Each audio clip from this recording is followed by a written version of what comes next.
Do you know Malaysia is one of the leading producers of tech components? Hi, I'm Frankie. Welcome back to my fuck show.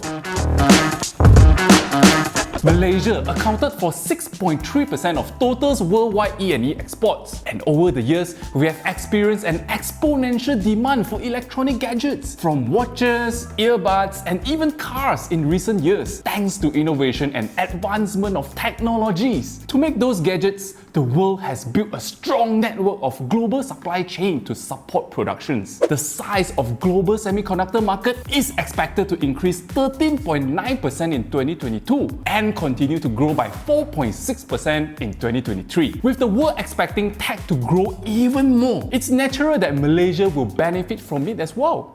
But will we? Because we have a problem.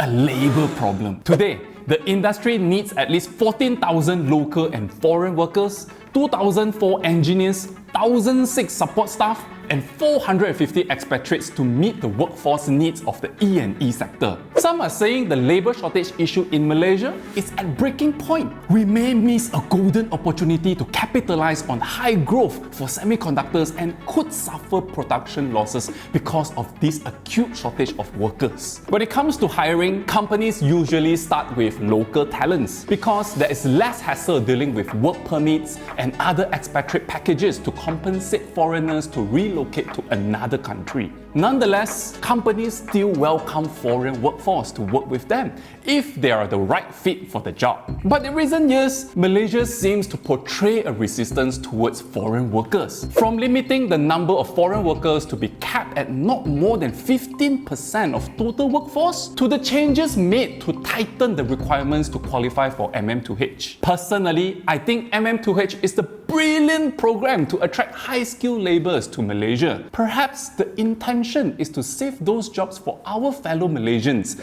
instead of foregoing those opportunities to foreigners. Unfortunately, it is known that Malaysia is experiencing a brain drain issue. With higher pay, stronger currency, and arguably a more attractive lifestyle overseas, it is not hard to understand why. Grass seems to always be greener on the other side, and many Malaysians will do what it takes to get there. So, how did we end up with such a serious labour crunch in the country? I don't know.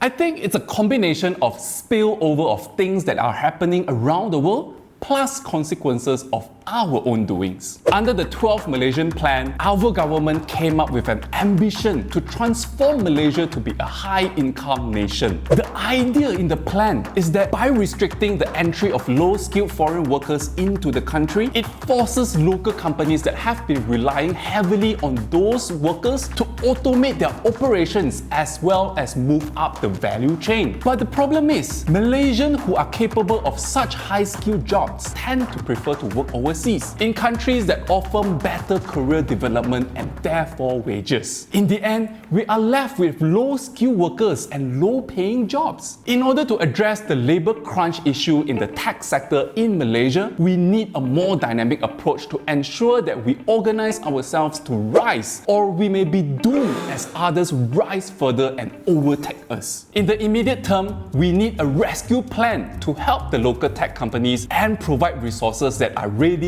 available. You see, the tech industry is an area that is dominated by men in general. And according to the Department of Statistics in Malaysia, there are 106 men to every 100 women in the country. That is to say, the tech companies are just tapping into roughly half of the entire Malaysian workforce for their HR requirements. Although some may argue that E&E engineering is not a subject that women will choose to specialize in, any small percentage of the other half of the Malaysian working population may just do the trick. So, the quickest way to address the labour shortage issue in the tech industry can be empowering women to stay in the gainful employment for as long as possible. Incentivize companies to provide women with proper support in the form of childcare and aged care services so that they are able to focus on the economic productivity. In a Harvard Leadership Review, women were rated as excelling in deploying initiatives, acting with resilience, practicing self-development, driving for results,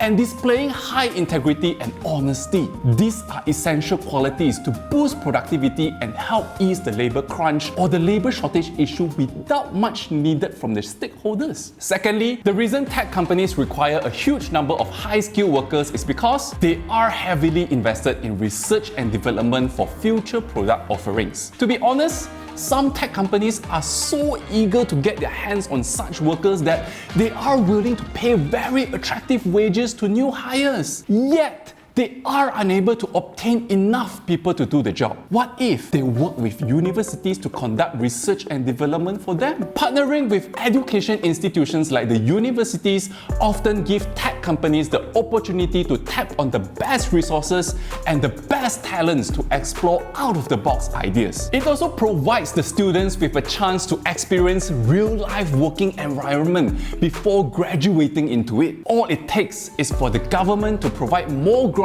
for tech companies to tap on this pool of people. In the end, companies will benefit from lower headcounts, lower R&D capex, and better efficiency and productivity if things are executed properly. These are just a few of many examples that both the government and tech companies could work hand in hand to ease the labor shortage issue in Malaysia. At this point, tech companies are relying on the government to help, but the government interventions don't seem to tackle the core of the issue. On top of that, external factors are making the labor shortage issue worse in Malaysia. With all the geopolitical crisis happening around the world, the US is diversifying their semiconductor manufacturing facilities away from Taiwan and China. Since Malaysia sits strategically in the middle of the international trade route between the East and West, we ended up attracting as much as 42.8 billion ringgit in approved investments recorded for the first quarter of 2022, making us the #1 destination for FDI in the Southeast Asia region. Having more foreign direct investment is